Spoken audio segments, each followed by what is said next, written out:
In the theater of warfare, where chaos reigns and the line between life and death is often drawn in fleeting moments, one specialized role stands as a testament to the power of precision and stealth: the sniper.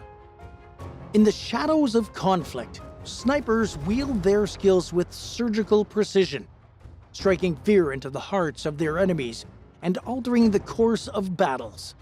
This is the story of one such man, Simo Häyhä, the deadliest sniper in history. Häyhä's name is etched into the records of military history as a symbol of unparalleled marksmanship and a deadly resolve. His story reveals the pivotal role that snipers play in asymmetrical warfare, where unconventional tactics often dictate the outcome. Armed with a variation of the Mosin Nagant M91 rifle and an indomitable spirit, Häyhä became an embodiment of the silent, lethal force that can tip the scales in favor of the outnumbered and the outgunned. Set against the backdrop of the Winter War, a conflict that ignited between Finland and the Soviet Union in 1939, Häyhä's narrative intertwines with the struggle of his nation against overwhelming odds. As the harsh Finnish winter provided both the terrain and the challenge, Häyhä's ability as a sniper became renowned in thwarting the advancing Soviet forces. Amidst the blizzards and frigid landscapes, he honed his skills, becoming a true master of camouflage, patience, and precision, attributes that would make him the ultimate nightmare for his adversaries. This tale goes beyond the battlefield, delving into the psyche of a man who walked the thin line between humanity and the art of killing. Häyhä's reputation as the White Death spread like wildfire, a moniker that encapsulated both his snow-white camouflage and his remorseless efficiency in dispatching targets. As we journey through his life, we will explore the complexities of warfare, heroism, and the indelible impact one individual can have on history. But before we continue, if you're joining us for the first time, make sure you hit that subscribe button to unlock a treasure trove of incredible videos. And don't keep your thoughts to yourself. Drop a comment below and tell us the thrilling content that you're craving next. In the vast expanse of the rugged Finnish landscape, where the harsh winters and unyielding forests shaped the characters of its people, Simo Häyhä's journey began. Born into a world defined by nature's challenges, his upbringing laid the foundation for the legendary sniper he would become. Häyhä's formative years unfolded in a rural setting that demanded self-sufficiency and resilience. From an early age, he exhibited a fascination with marksmanship, a trait that would set him apart from his peers. In a society where hunting was not just a pastime, but a way of life, Häyhä's innate talent for hitting targets with uncanny precision marked him as a natural marksman. His keen eyes and steady hand, honed through countless hours spent perfecting his aim, became his signature attributes. His adolescence was marked by an intense connection with the natural world. He navigated the dense forests, developing a deep understanding of the terrain and camouflage. These skills, acquired through his relentless exploration of the wild, would prove instrumental when he trained as a sniper. Before the Winter War cast its shadow, Häyhä's commitment to his country led him to military service. His prior experiences as a member of the Civil Guard gave him a taste of the disciplined life, preparing him mentally for the challenges that lay ahead. As tensions between Finland and the Soviet Union escalated, his affinity for marksmanship and his profound knowledge of the terrain positioned him as an invaluable asset. In those pre-war years, as the storm clouds of conflict gathered, Häyhä's skills continued to evolve. He transformed from a skilled hunter to a sharpshooter with an almost supernatural ability to hit targets at extraordinary distances. His quiet determination and unassuming demeanor masked the fierce dedication that drove him to master his craft. As the world teetered on the precipice of a global conflict, the northern reaches of Europe witnessed the ominous gathering storm that would become known as the Winter War between Finland and the Soviet Union. The seeds of the war were sown by a combination of geopolitical factors, territorial disputes, and Soviet expansionist ambitions. The Soviet Union, under Joseph Stalin, sought to secure its northwestern borders and gain control over the strategically important Karelian Isthmus. Faced with Finland's reluctance to cede these territories, the Soviet Union employed political pressure and ultimatums, demanding the cession of the land to create a security zone. When Finland refused, the Soviets unleashed a full-scale invasion with overwhelming military force, expecting a swift victory due to their superior numbers and resources. However, the Finnish forces, fiercely determined to defend their sovereignty, employed innovative tactics that utilized their familiarity with the harsh terrain and their prowess in guerrilla warfare. As the Winter War unfolded, Heiha's skills proved indispensable. Positioned within the dense Finnish forests, he became a silent sentinel, an invisible force wreaking havoc on the advancing Soviet forces. His ability to blend in with the natural surroundings, combined with his uncanny knack for long-range shooting, struck fear into the hearts of the enemy. The snowy landscape served as both his ally and his canvas, providing him with the cover necessary to carry out his deadly mission. The Finnish army, vastly outnumbered by the Soviet Red Army, harnessed the power of guerrilla warfare and asymmetrical tactics. Focusing on mobility and surprise, they employed hit-and-run strategies, utilizing the knowledge of the terrain to their advantage. The dense forests, frozen lakes, and snow-covered fields became integral parts of their battlefield strategy.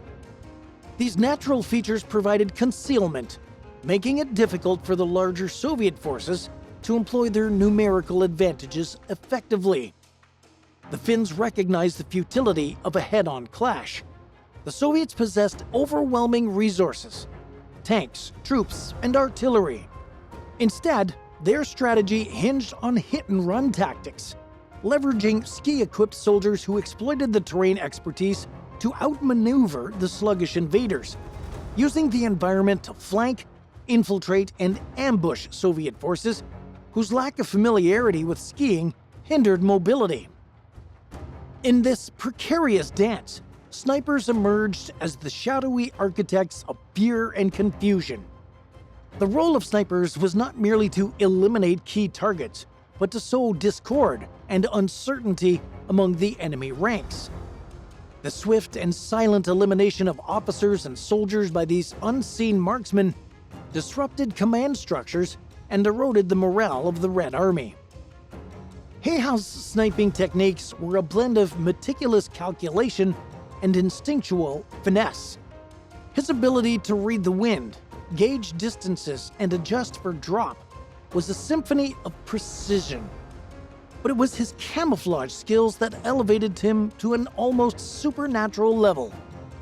Cloaked in snow-white attire, his mastery of natural concealment made him nearly invisible against the backdrop of snow-covered landscapes. The adversary's inability to distinguish the hunter from the snowdrifts around him transformed Heiha into a wraith-like figure, his presence heralded only by the lethal crack of his rifle. His shooting accuracy was as astonishing as it was terrifying. With the Finnish variant of the Mosin Nagant rifle in his hands, Heiha could turn several hundred meters of distance into an executioner's range. This quiet virtuoso claimed his targets with ruthless efficiency, striking with relentless consistency. The precise tally of Heiha's sniper skills varies by source, but most agree a minimum of 500 victims. In the midst of the Winter War's frozen landscape, a series of strategic and climatic factors converged to create the perfect stage for Simo Heiha's legendary sniping prowess. The Soviet forces faced a glaring disadvantage, as they lacked the camouflage uniforms necessary to blend in to the snow-covered terrain. This deficiency rendered them glaringly visible targets against the white backdrop of the Finnish winter.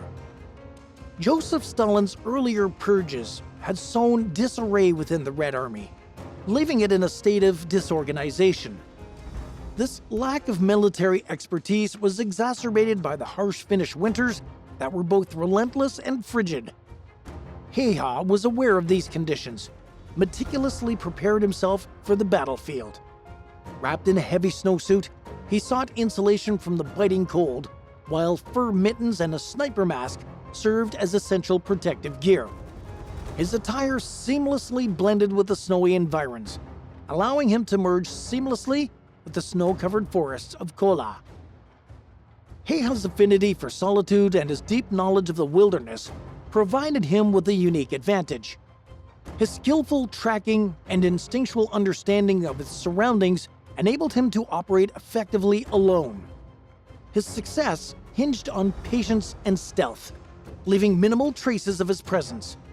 Armed with only a limited supply of food and ammunition, he relied on his familiarity with the landscape to locate ideal sniping positions. Once situated, he would construct a snow fort, effectively concealing himself within the environment. Employing a snowbank to stabilize his rifle and counteract recoil, Heiha lay in wait, his senses attuned to the march of the approaching Soviet soldiers. As they struggled through the snow, he would place a handful of snow in his mouth to mask his breath, meticulously concealing his position.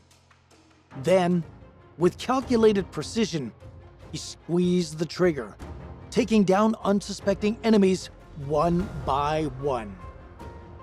Training as a marksman had honed Heiha's accuracy to a remarkable degree. In practice, he had demonstrated the ability to hit targets up to 150 meters away as many as 16 times a minute. This lethal proficiency translated seamlessly to the battlefield as he transformed marching routes into deadly traps. The Soviet soldiers unknowingly entered his killing field, fell victim to Heiha's hidden artistry. Their lifeless forms littered the abandoned positions, frozen in their final moments. Even minor wounds proved fatal in the sub-zero temperatures, as the human body's weakened state struggled to withstand the harsh elements. Heiha's icy domain bore witness to a hidden marksman whose mastery over the terrain, combined with his unyielding patience and expert precision, altered the course of warfare and etched his name into history as the embodiment of the White Death.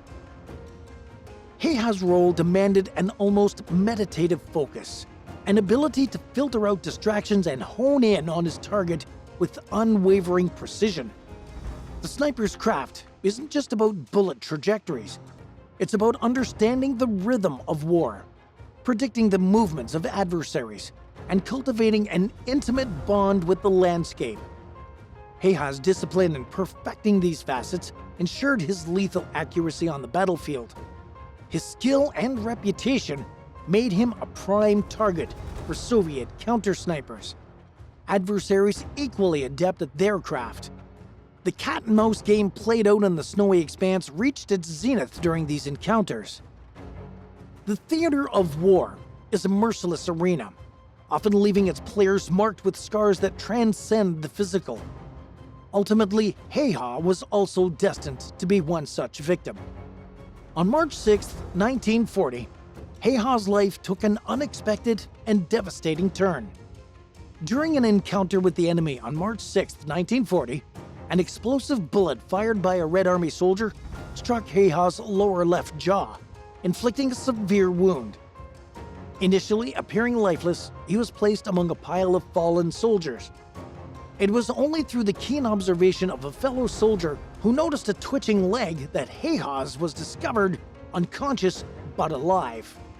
Reports of Heiha's death spread rapidly both in Finland and the Soviet Union.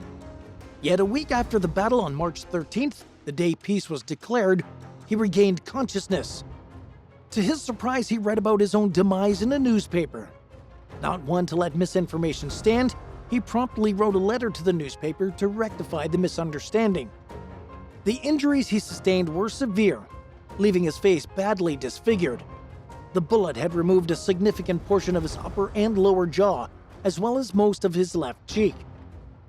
The recovery was long and arduous, marked by an astonishing 26 surgeries over the course of 14 months.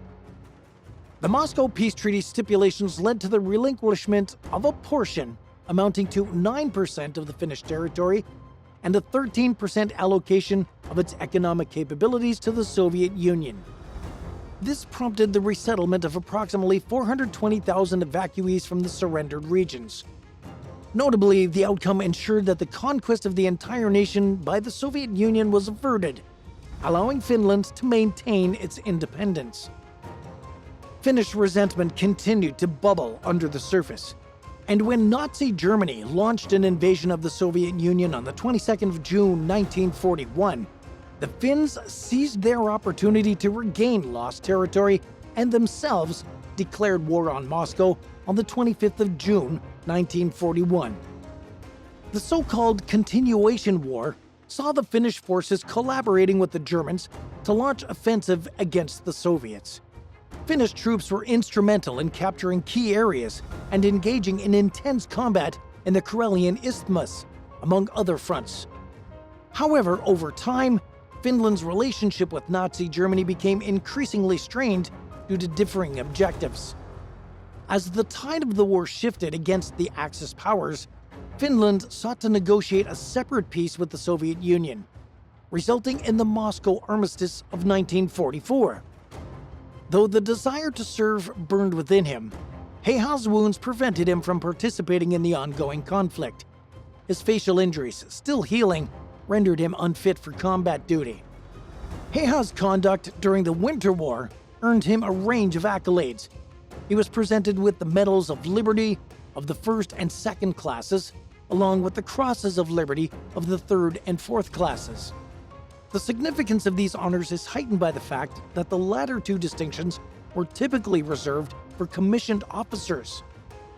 The Kola and the Sima Heha Museum, nestled in Mityala and Ratvari, is a dedicated permanent exhibition that not only recounts the Battle of Kola, but also immortalizes the life and legacy of this extraordinary individuals.